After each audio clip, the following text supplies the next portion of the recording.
The crystalline spires of the Velthari Dominion's capital ship pierced the void like frozen lightning, casting prismatic shadows across the assembled fleet of 12,000 vessels. Admiral Kexthul, his four-armed form draped in ceremonial robes that shifted color with his mood, gazed upon the small blue marble hanging in space.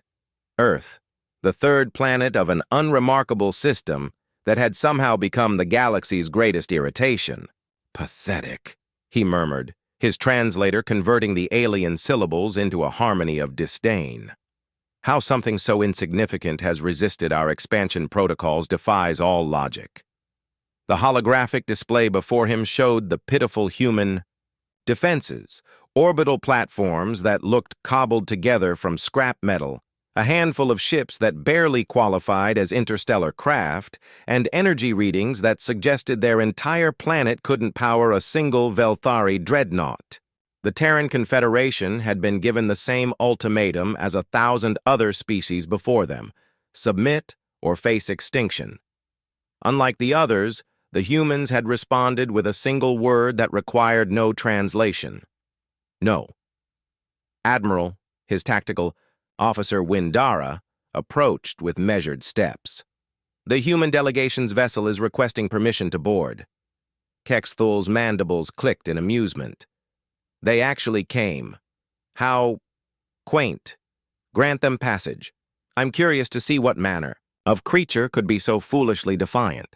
The human ship was an ugly thing, angular where Velthari vessels curved gracefully, brutal where they were elegant.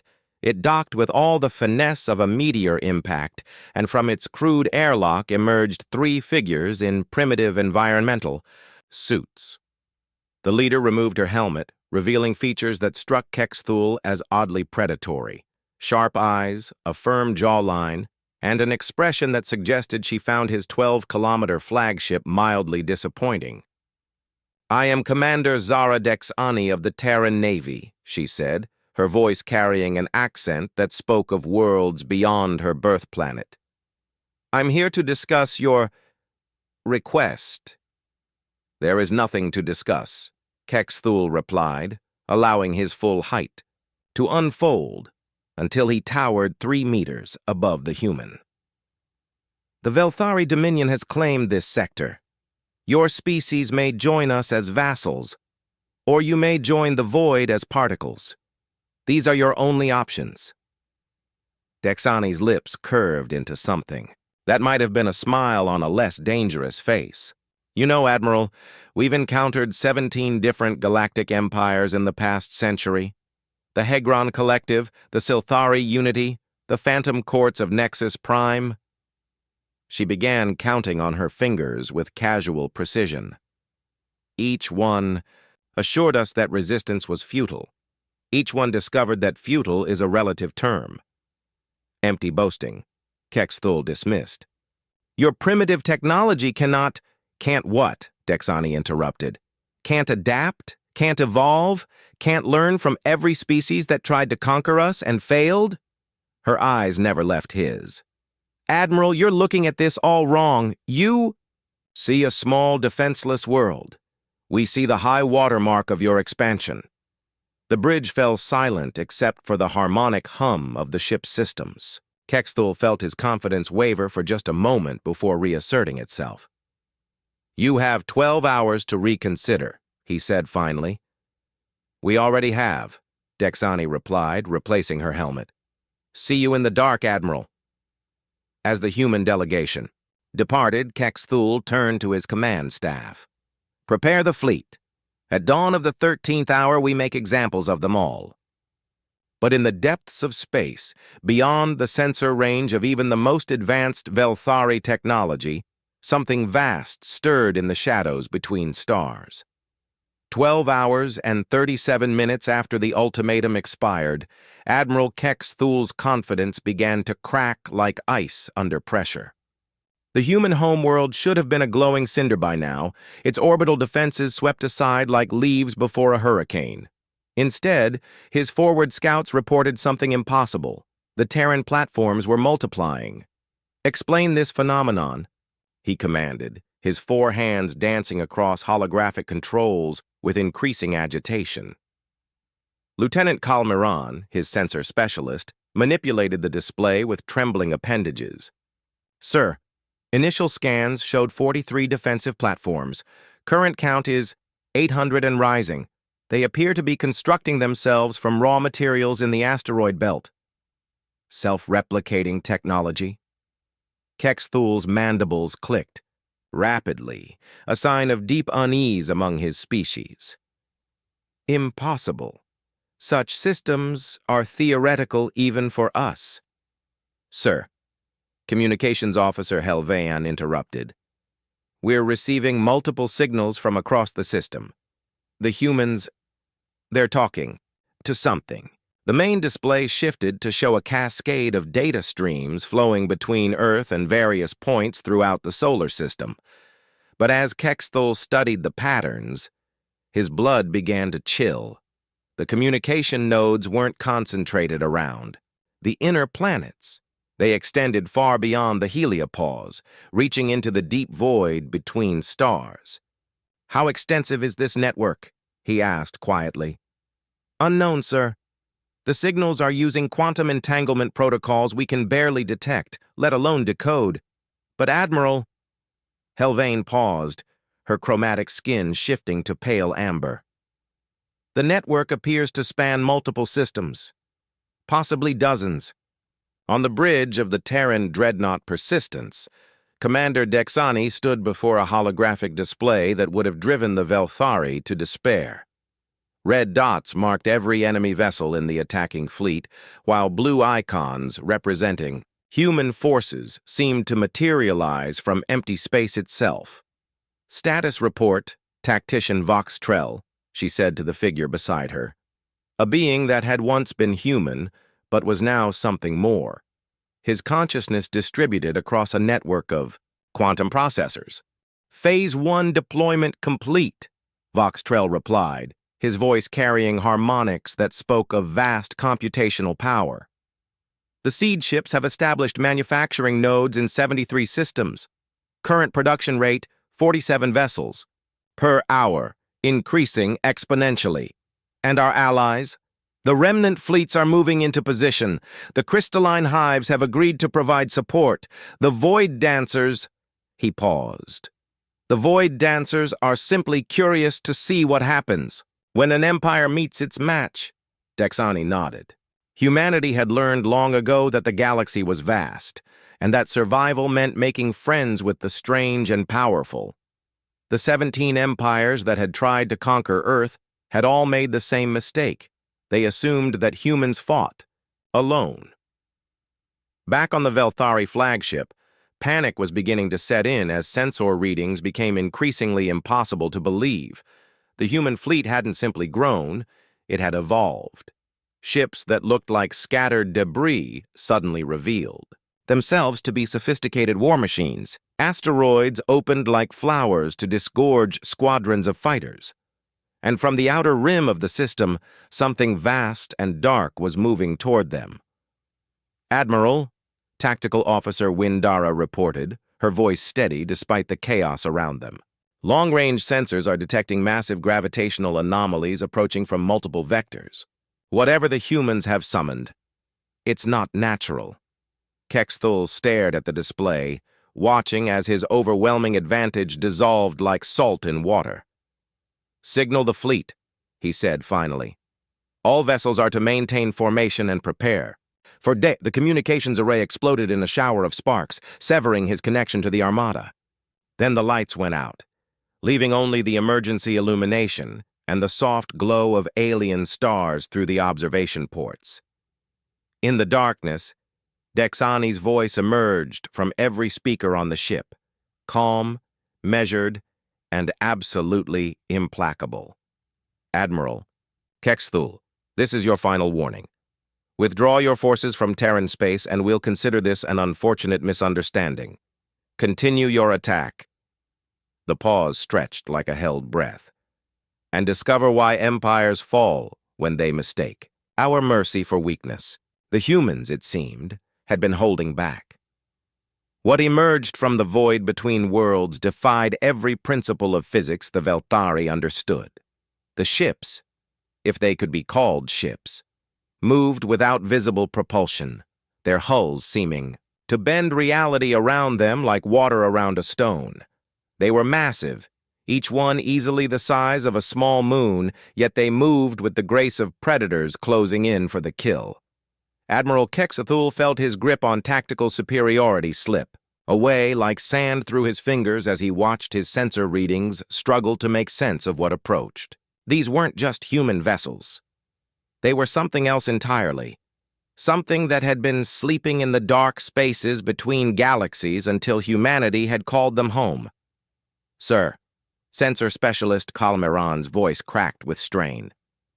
"The approaching vessels are generating gravimetric distortions unlike anything in our database. They're not just moving through space, they're folding it." "Origin?" Kexthul demanded. "Unknown. The energy signatures. They predate our stellar cartography records. Sir, these ships are older than our civilization. On the human command vessel, Persistence, Commander Dexani watched the ancient fleet emerge from their long slumber with a mixture of pride and humility. Humanity had earned their alliance through blood, sacrifice, and an understanding that the galaxy held wonders beyond imagination. "The architect vessels are in position," reported Voxtrell, his enhanced consciousness interfacing directly with the quantum networks that connected Earth to a dozen different species. "Fleet Admiral Nex Virum sends his regards and asks if you require his full attention for this inconvenience." Dexani permitted herself a slight smile. The architects were beings of such advanced consciousness that they existed as pure thought, inhabiting vessels that were as much philosophy as they were technology.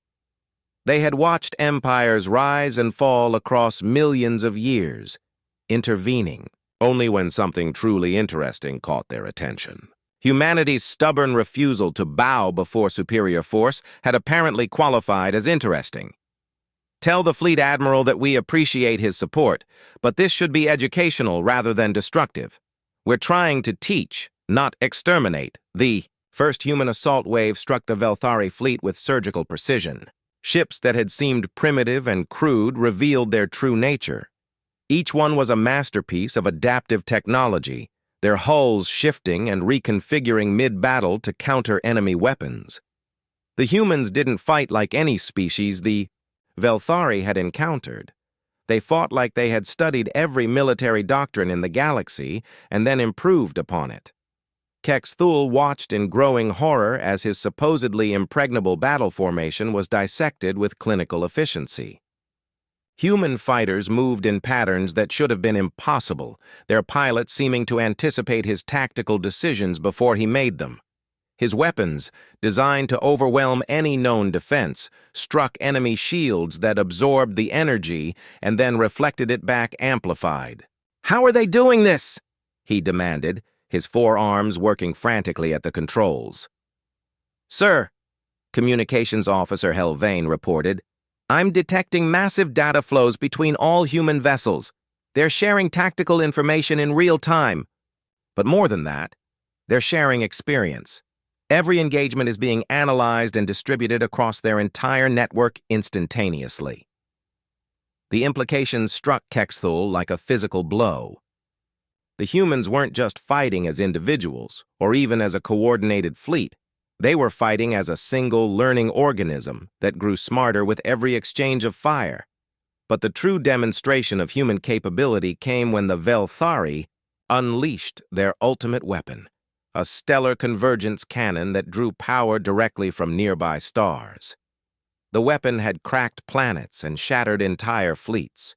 When it fired, space itself seemed to scream. The beam struck the lead human vessel, a scarred dreadnought that looked like it had survived a dozen wars. For a moment, energy cascaded across its hull in patterns too beautiful and terrible to describe. Then, impossibly, the ship absorbed the attack entirely and began to glow with accumulated power. "Impossible," Kexthul whispered. From the speakers came Dexani's voice, now carrying undertones of something vast and ancient. "Admiral, you're beginning to understand. Humanity didn't just survive because we were stubborn.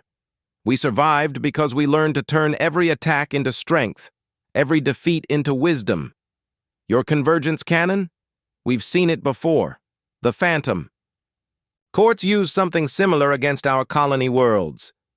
The human dreadnought turned, its hull still blazing with captured stellar energy, and fired a single shot that carved through the Velthari flagship's shields like they were made of paper. That was their mistake too, Dexani continued.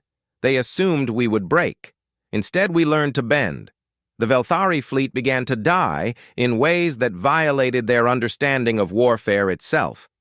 Ships didn't simply explode or burn. They were systematically disabled, their crews left floating in escape pods while human vessels claimed the abandoned hulks.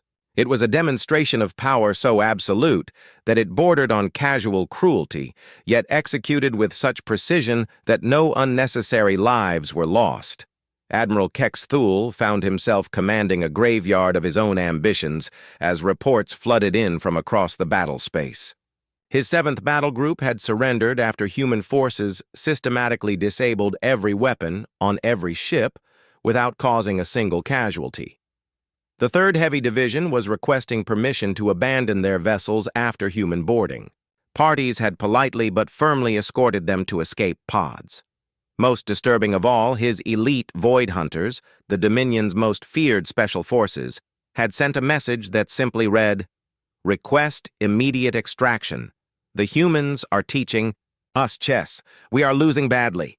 "This is not possible," Kex Thule muttered, staring at the tactical display that showed his 12,000-ship armada reduced to scattered debris and drifting hulks.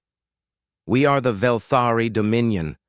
We have conquered 1,000 worlds. We have brought order to chaos across 3 spiral arms of the galaxy." "Sir?" Tactical Officer Windara said quietly. "Incoming transmission from the human flagship. Commander Dexani is requesting a direct channel." The main display shimmered and resolved into the image of the human commander. She looked tired, but not triumphant, more like a teacher who had been forced to discipline a particularly obstinate student. "Admiral Kex Thule," she began, "I hope this demonstration has been educational. Your fleet is defeated, but not destroyed. Your crews are safe, but not free. You have a choice to make." "We do not negotiate with primitives," Kex Thule snarled, though the words felt hollow even to him. "You're not negotiating," Dexani replied. "You're learning. The same lesson we tried to teach the Hegron Collective, the Silthari Unity, and 16 other empires who made the mistake of confusing brutality with strength." The display shifted to show a star map that made Kex Thule's blood turn cold. Dozens of systems that had once been marked as Velthari territory now showed human control. But more disturbing still were the green icons scattered throughout space, the marks of allied civilizations that had chosen cooperation over conquest. "Your expansion stopped the moment you decided to threaten Earth," Dexani continued.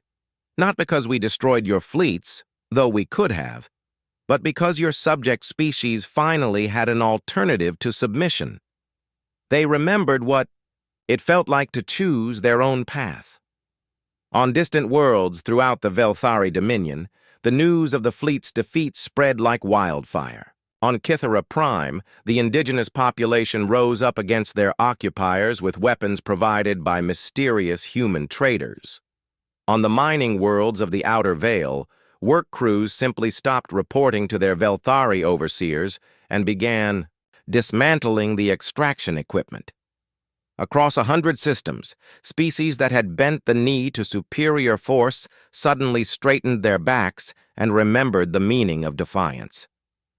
"You see, Admiral," Dexani said, "humanity learned something important during our first contact with galactic civilization. We learned that the galaxy is full of bullies who mistake fear for respect. The Hegron Collective taught us that. The Silthari Unity reinforced the lesson. Each empire that tried to conquer us added to our understanding." Kex Thule watched his empire crumble in real time as system after system declared independence. The Velthari had built their dominion on the premise that resistance was futile, that superior technology guaranteed submission. Now, faced with a species that turned every defeat into a lesson and every lesson into strength, that premise was revealed as the lie it had always been. "What do you want?" he asked finally. "What we've always wanted," Dexani replied. "To be left alone to grow, to explore, to become what we choose to become. The difference is that now we're strong enough to ensure it." She paused, and when she spoke again, her voice carried the weight of absolute certainty. "Your people can be part of that future, Admiral. But first, they need to learn what you never taught them. Which is? That true strength comes not from the ability to destroy, but from the choice not to when destruction would be easier than understanding." The transmission ended, leaving Kexthul alone with the ashes of his certainty and the dawning realization that the humans had won something far more valuable than a single battle. They had won the right to define what victory meant. In the wake of the human demonstration, the Velthari Dominion didn't collapse so much as it simply stopped. Like a machine whose fundamental programming had been questioned, the vast bureaucracy of conquest found itself unable to function when the basic assumption of inevitable victory was removed. On the Dominion's capital world of Veltharan Major, Supreme Chancellor Kex Mundra stood before the High Council in chambers that had witnessed the subjugation of 1,000 species. Now, for the first time in 3 millennia, those same chambers echoed with the sound of doubt.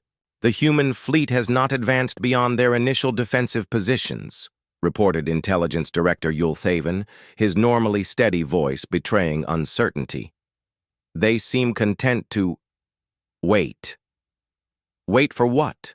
demanded Counselor Hextular, her chromatophores flashing aggressive crimson.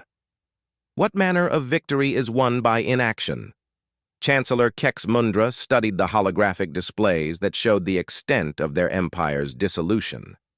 Systems were declaring independence not through violent revolution, but through the simple expedient of no longer acknowledging Velthari authority. Colonial administrators were finding their orders ignored.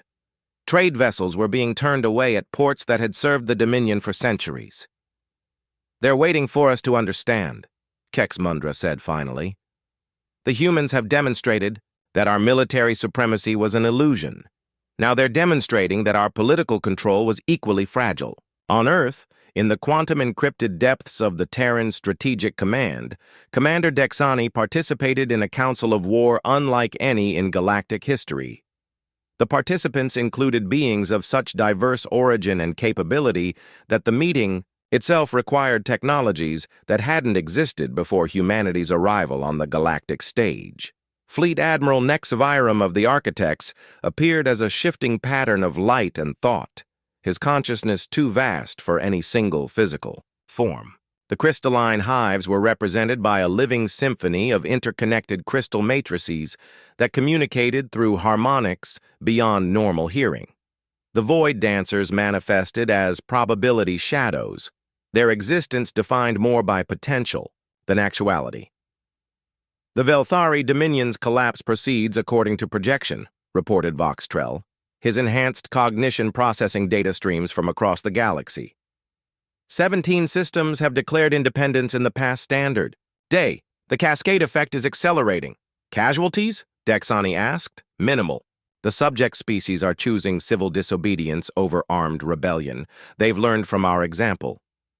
Fleet Admiral Nexaviram's voice resonated across dimensions of thought.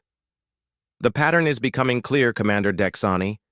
Humanity has introduced a new paradigm to galactic civilization. The concept that empires built on fear are inherently unstable when that fear is removed. The crystalline hives sang their agreement in frequencies that made the ship's hull vibrate sympathetically. Their message, translated through quantum harmonics, was elegant in its simplicity. Strength that requires weakness in others is not strength at all. But it was the void dancers who offered the most profound observation. Their representative, A being called the Probability Sage spoke in words that existed in multiple timelines simultaneously. The humans have weaponized hope. They have shown that the choice to resist is always available, that submission is never truly inevitable. This lesson, once learned, cannot be unlearned. Across the galaxy, the lesson was indeed spreading with viral intensity. On the Rimward, colonies of the Phantom Courts, vassal species that had served in silence for millennia, began to question why they accepted overlords who demanded tribute but offered nothing in return. In the core worlds of the Silthari Unity, entire populations began to simply ignore the commands of their supposed masters. The human innovation wasn't military technology or political strategy. It was the radical idea that dignity was non-negotiable, and that any system requiring its sacrifice was ultimately doomed. On the bridge of the crippled Velthari flagship, Admiral Kexthul received a final transmission from his homeworld. Chancellor Kexamundra's image flickered with interference, a fitting metaphor for the disintegration of everything the Dominion had built. "The High Council has voted," Kexamundra announced. "The Velthari Dominion formally requests negotiation with the Terran Confederation." The word requests hung in the air like a foreign concept. For 3,000 years, the Velthari had issued demands and ultimatums. The concept of asking for something, of acknowledging that another power had the right to refuse, was alien to everything they had been. "I will convey your message to Commander Dexani," Kexathul replied, and realized that in saying those words, he had spoken the epitaph of his empire's supremacy. The humans had won by teaching the galaxy that empires fell not because they were conquered, but because they were no longer believed in. The negotiations took place in a location that symbolized everything the galaxy was becoming. A massive space station constructed from the voluntary contributions of 47 different species, orbiting a neutron star whose exotic radiation had been harnessed to power translation matrices capable of bridging the communication gaps between radically different forms of consciousness. Commander Dexani walked through corridors lined with atmospheric containment fields that allowed beings of incompatible physiologies to coexist in the same space. To her left, a delegation of crystalline entities communicated through modulated light frequencies. To her right, gas giant dwellers existed as controlled atmospheric phenomena in pressure vessels that floated alongside solid matter beings. The negotiation chamber itself was a marvel of diplomatic engineering, a spherical space where gravity, atmosphere, pressure, and even time could be adjusted for each participant's comfort. Chancellor Kexamundra and his delegation occupied a standard gravity section with atmospheric composition suited to their physiology, while Admiral Kexthul stood beside them in full ceremonial armor that somehow managed to look more like a memorial than a symbol of power. "Before we begin," Dexani said, her words automatically translated into 17 different communication protocols. "I want to make something clear. Humanity isn't interested in replacing the Velthari Dominion with a Terran Empire. We've seen what happens when any single species claims authority over others." Chancellor Kexamundra's chromatophores shifted to patterns that conveyed confusion. "Then what do you propose? The galaxy requires order. Without central authority, there will be chaos." "Will there?" asked Fleet Admiral Nexvirum, his consciousness manifesting as a gentle aurora that danced around the negotiation sphere. "The architects have observed 17 galactic civilizations rise and fall. In every case, what you call order was simply one species' fear imposing itself on others. What you call chaos has consistently proven to be the fertile ground from which genuine cooperation grows." The crystalline hives added their harmonic voice to the discussion, their message resonating through the chamber's acoustic systems. Order and chaos are false choices. There is a third option: symphony. Each voice distinct, yet harmonizing, with the whole. Voxtrel, attending the negotiations through quantum linkage from Earth, provided the practical framework that would make the new paradigm possible. The Terran proposal is simple, he explained. Replace imperial dominion with consensual cooperation. Replace tribute with trade. Replace subjugation with symbiosis. The details that emerged over the following days would have seemed impossible under the old paradigm. The Velthari fleet would be reorganized from an instrument of conquest into a peacekeeping force, its commanders trained in conflict resolution rather than subjugation. The Dominion's tribute system would be replaced by a voluntary economic network where species contributed according to their capabilities and received support according to their needs. Most radically, the governing structure would be based on the principle that had driven humanity's own development, that authority derived from consent, not force. "You're asking us to abandon everything we are," Admiral Kexathul said during one particularly intense session. "No," Dexani replied. "We're asking you to become everything you could be. The Velthari are master tacticians, brilliant organizers, and natural leaders. But you've been using those gifts to impose your will on others.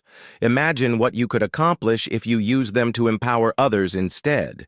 The transformation didn't happen overnight. Some Velthari colonies chose to maintain the old ways and found themselves increasingly isolated as trade networks bypassed them. Some vassal species, after millennia of subjugation, initially struggled with the concept of self-determination. But gradually, across hundreds of systems, a new pattern emerged. The humans had done something unprecedented in galactic history. They had won a war and then used their victory to eliminate the conditions that made the war necessary in the first place.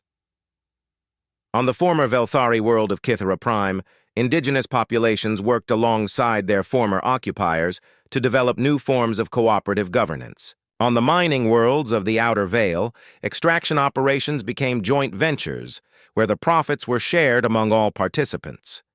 Across the galaxy, species that had been defined by their relationships to their conquerors began to rediscover who they were when free to choose their own paths. "The humans have given us something more valuable than victory," Chancellor Kexmundra observed during the closing ceremonies of the negotiations. "They have given us the possibility of redemption." Dexani nodded, watching as representatives of dozens of species signed accords that would reshape the political structure of their entire spiral arm. "That's what we learned from our own history, Chancellor. The strongest civilizations aren't those that dominate others, but those that inspire others to become stronger themselves." As the ceremonies concluded and the participants prepared to return to their home worlds to implement the new compact, one question remained unspoken but understood by all. What would happen when word of this transformation reached the other? Galactic empires, the ones that still believed that strength came from the barrel of a plasma cannon? The humans, it seemed, were about to find out. Word of the Velthari Dominion's transformation spread across the galaxy like a quantum cascade, each transmission carrying with it the impossible news that an empire built on conquest had voluntarily chosen cooperation. In the halls of power, across a dozen different civilizations, rulers who had never questioned their right to dominate others suddenly found themselves facing a question that shattered their most fundamental assumptions. What if there was another way? The Hegron Collective's response was predictably violent. Supreme, overmind Krex Thulak, a being whose consciousness had been augmented by the neural patterns of 1,000 conquered species, immediately dispatched the Collective's annihilation fleet toward the former Velthari territories. The humans, he declared, were a plague of weakness that threatened the natural order of the galaxy. The fleet never arrived. Instead, they found themselves facing something unprecedented in galactic warfare, not another military force, but a coalition of observers. Ships from 47 different species formed a vast sphere around the Hegron fleet, not to fight, but simply to watch. The message was clear without a word being spoken. The galaxy was no longer content to let empires wage war in darkness.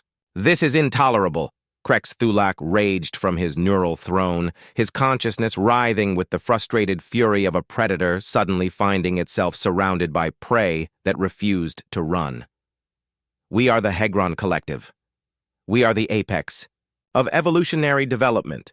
These witnesses have no right to interfere. But the witnesses did more than observe. They broadcast everything, every order given, every threat made, every moment of imperial frustration as the collectives. Commanders realized they were being held accountable for their actions by an audience that spanned multiple galaxies. For the first time in their existence, the Hegron found themselves constrained not by superior force, but by the simple weight of universal judgment. On Earth, Commander Dexani watched the confrontation unfold through quantum feeds that made her feel like she was standing in the middle of interstellar space itself. The human innovation hadn't been new weapons or better shields. It had been the revolutionary idea that war crimes were still crimes even when committed against the weak. By the strong. The collective is withdrawing, reported Voxtrell, his enhanced consciousness processing data from across the galaxy. They can't function under this level of scrutiny. Their entire tactical doctrine depends on intimidation, and intimidation loses its power when everyone is watching. And the other empires? Adapting. The Silthari Unity has announced administrative reforms that sound suspiciously like the adoption of consent-based governance. The Phantom Courts are claiming they were always more interested in cultural exchange than actual conquest. The Azure Hegemony. Voxtrell paused. The Azure Hegemony has requested a formal alliance with the Terran Confederation. Dexani nodded, but her expression remained thoughtful. The question is whether this change will last. It's easy to embrace cooperation when the alternative is isolation. But what happens when the next crisis emerges? When resources become scarce, or when some new threat appears that makes the old ways seem attractive again? The answer came from an unexpected source. Fleet Admiral Nex Virum materialized in the command center, his consciousness taking the form of a gentle constellation of lights that spoke with the wisdom of eons. "Commander," he said, "you are asking the wrong question. The change has already become permanent, not because species choose cooperation over conflict, but because they have learned something that cannot be unlearned, that they have a choice at all." He was right. Across the galaxy, the most profound transformation wasn't political or military, it was psychological. Entire populations that had accepted subjugation as the natural order of things now understood that submission was a choice, and therefore so was resistance. Species that had bowed before superior force now realized that strength came in many forms, and that unity multiplied power rather than dividing it. The final confirmation came not from any dramatic battle or political declaration, but from a simple economic statistic. Trade volume between previously isolated species had increased by 300% in the months following the Velthari transformation. Scientific collaboration had reached levels that required new mathematical models to track. Cultural exchange programs were overloading communication networks across multiple spiral arms. "The humans have accomplished something that military force never could," observed Chancellor Kex Mundra during a joint session of what was now called the Galactic Cooperation Council. "They have made tyranny obsolete not by destroying tyrants, but by making tyranny unprofitable." It was true. Empires built on extraction and domination simply couldn't compete economically with networks based on voluntary cooperation. The collaborative civilizations innovated faster, adapted more quickly, and solved problems more efficiently than any hierarchical system could match. Commander Dexani stood before the council, looking out at representatives of species that had been mortal enemies just months before, now working together to address challenges that spanned multiple star systems. Her words, when she spoke, carried the weight of humanity's journey from a small blue world to the catalyst that had transformed galactic civilization itself. "We came to the stars expecting to find our place in the galaxy," she said. "Instead, We discovered that our place was to help the galaxy find itself. Every species here faced the same choice we did: submit to those who claimed authority through force, or stand together and prove that authority flows from consent, not conquest.